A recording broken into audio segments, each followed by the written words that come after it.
Welcome back to another daily drop at TarHeelIllustrated.com. You're probably watching this on our rapidly growing YouTube channel of Tar Heel Illustrated, but remember, you can catch us on Twitter at Heel Illustrated, on Facebook at Tar Heel Illustrated, and my favorite website, TarHeelIllustrated.com. You can go there for only $8.33 a month. So I'm THI staff writer Brandon P. Joining me today is our very own publisher of TarHeelIllustrated.com, my friend, Mr. Andrew Jones. And AJ, I got to ask you before you go on, is it your favorite site because you're paid? I mean, hey. gotta have some transparency here. I mean, also the people who go, the message boards keeps me coming back.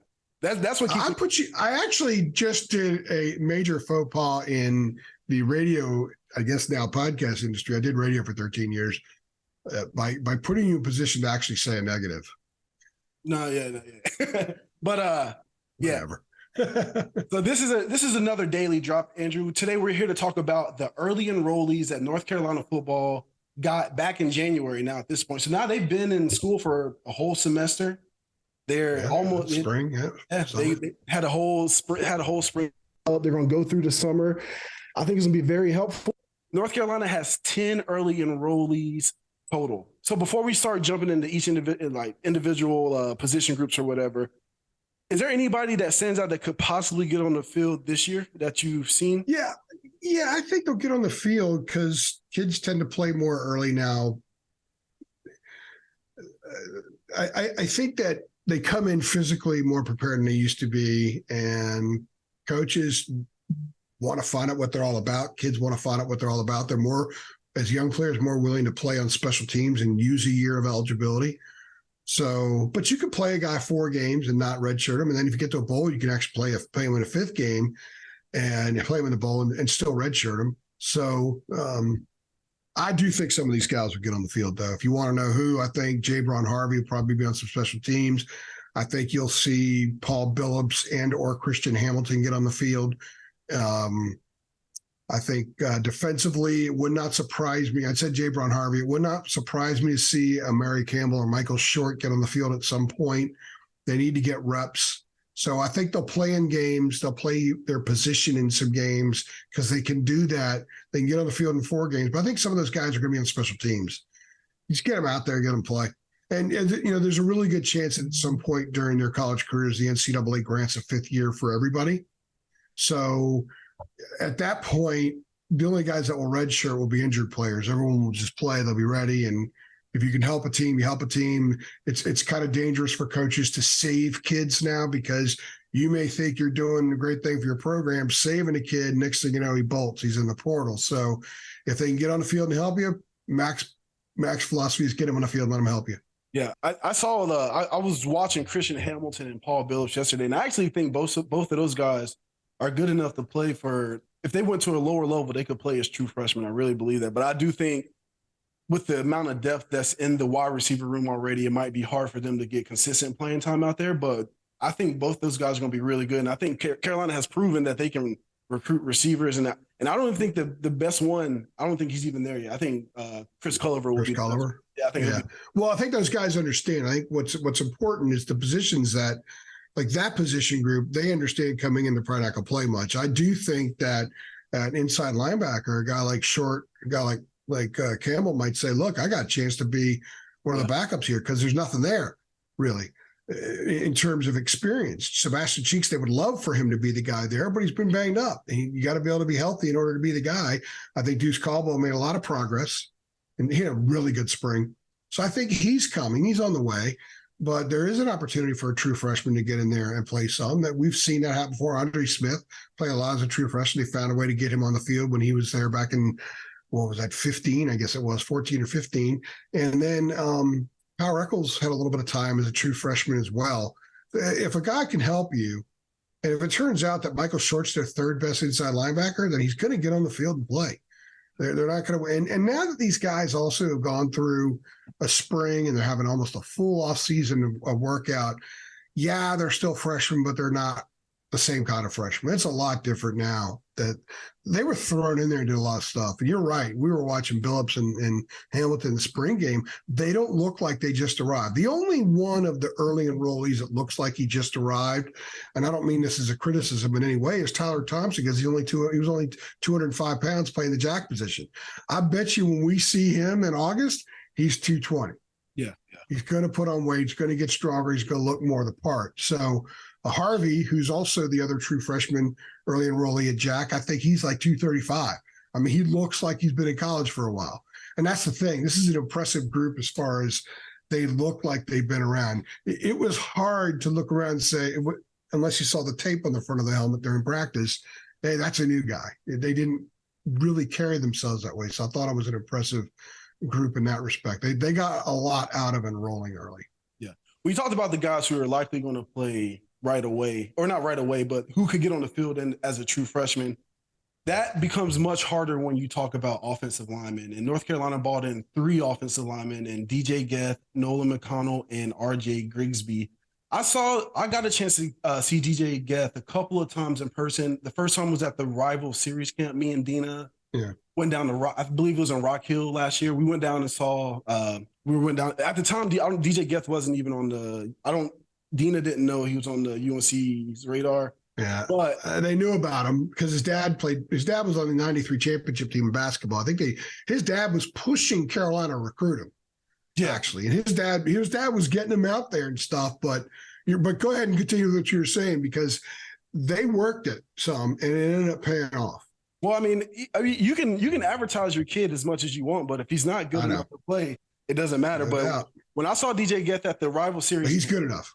Yeah, he's good enough. Jamal Jarrett, they're doing one-on-one drills. Jamal Jarrett, he's a Georgia signee, was just plowing through every offensive lineman in the one-on-one drills, just completely just running them over. DJ Geth was the only person that could stonewall him every single time, won the one-on-one battle. And I know one-on-one battles without pads isn't everything, but it just showed that he had the strength and the anchor to one day be a really good offensive lineman.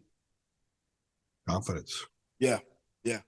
Confidence. If you're an offensive line, you have to be confident because you played it. I played it back in the day. One of the great things about playing on the offensive lines, it's the one position group where you know you're going to have contact on every snap. So you've got to be supremely confident to be effective. And if you see a guy like DJ Geth do that in one of those settings, that means he's got a tremendous amount of confidence. And to be honest with you, it's no surprise hearing that story that of the 3 offensive linemen that were mentioned the most, DJ Geth. And Mac pointed him out, went out of his way to point him out a couple of times, saying DJ Geth's really coming along. And I would venture to guess, and I know I say this because so many fans view the world in star rankings, that he's a guy that early on was outperforming the star ranking, if you will. I know that I should probably never say that ever in my life, but to get people to understand that he had a really good spring, that is the case. Now, we heard Grigsby's name a little bit late. I rarely ever heard Nolan McConnell's name, but I can't tell you much about him because I didn't pay any attention to him this spring. I was watching guys that popped for the most part. And Geth and Grigsby's a big boy. He definitely will pop a little bit if you're standing near him.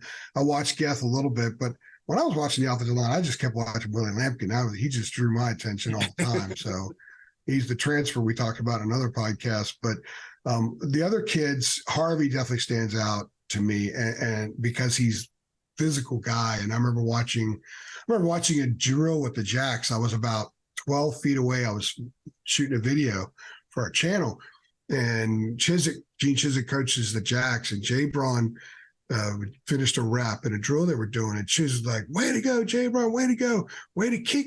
Something. I remember what he said. I don't know if Gene cusses or not, but he said it in a way that it wasn't the first time he had said that. But you know that it's like, okay, once again, you're kicking derriere, and it wasn't surprise. It was like, once again, like, so there's a consistency with the work that Jay Braun was giving them in practice. Jay Braun Harvey had 28 and a half sacks in one high school season. So when you had a few in the spring game. Yeah. I don't care if you're playing against youth league. That's a very impressive thing to do. And you're talking about his consistency. You don't get those kind of numbers without a consistent mentality and a consistent approach to the way you play the game. Mentality. Yeah, so I think they got a lot of really good players in to early enroll. Another player they got is a quarterback. Every year they go out, they recruit a quarterback because you got to keep that room going. This year they went out and got Tad Hudson from Cornelius, North Carolina. Did you get a chance to watch him at all during the spring? Oh yeah. What did you think? Tad was the first commit in the class. He committed the end of July in 21. Yeah, he committed. He's been recruited. I was in my car. I was in my car that Sunday night driving up to Northern Virginia, and Dean is like, "Tad Hudson's gonna commit." He's been recruiting hard ever since too. He's been recruiting. I've got him talking to me, Andrew. I just don't know when he's going to post it on social media. So anyway, are you wincing or are you laughing? I was just laughing at you. I know. Dina gives me full license to do as many Dina impersonations as I feel like I'm up to. So I think I was up to one today. So yeah, he was the first one to commit in the group, and I think he was an important commit because if you get a quarterback early, it's really good to fill the class around a quarterback. Tad's a guy that, and speaking to some people at Carolina off the record, Tad's a guy that was a lot better in high school than the numbers show, that he had receivers dropped a lot of passes. It wasn't a great situation. And he came in, and I mentioned what I mentioned about DJ Geth playing above the ranking. The word from within the program is that Tad was playing above the ranking as well. They don't say ranking. I'm paraphrasing there because they don't give a crap about what your ranking is. But he was playing above their expectations early on, and he pushed Connor Harrell for the QB2 job. Now, some people are going to say, well, that was just Connor's older, so he got the job. I think Tad pushed him and pushed Connor to be better. Connor wasn't always great in the spring, but he had to compete. He had to win that job. So I have no idea what kind of player Tad's going to be down the road. But I know that they needed a quarterback, and they got an in-state one. They've had pretty good success from guys from the Charlotte area in the past, so it's okay to go back to that well again. And he's a guy who wants to be there. So I think he's going to be someone that sticks around for a while, and we'll see how he develops over time. There's certainly an opportunity for somebody not named Drake May to be the starting quarterback in 2024, which is 16 months from now.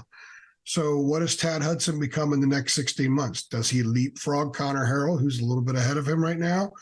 That'll be interesting to see. He will be someone to watch in the middle of fall practice to see where he is, because he'll be about, they had 15 practices so far, so he'll be about maybe 25 to 28 practices in and have a whole off season, because he did look a little trimmer, look a little fitter during the spring.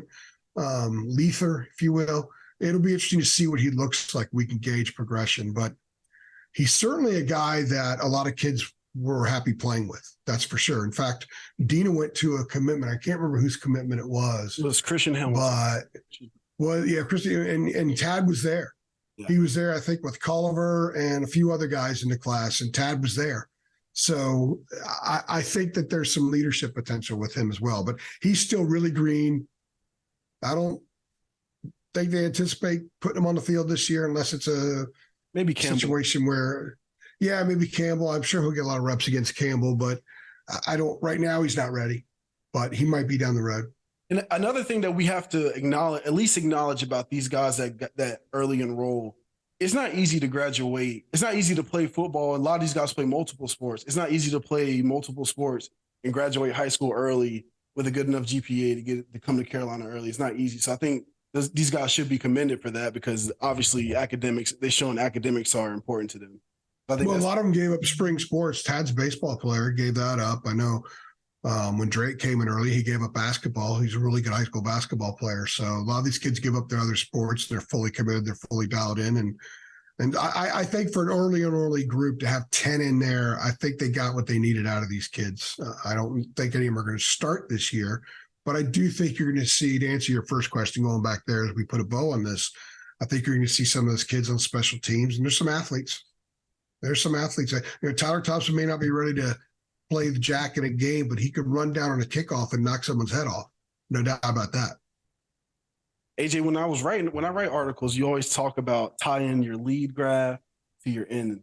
You just did that very well. You tied the lead to the end. So I think that's a good place to start. Not start. We already started. This is a good place to stop. For Tar Heel Illustrated, I'm Brandon P. He's Andrew Jones. Thank you for watching. Thanks.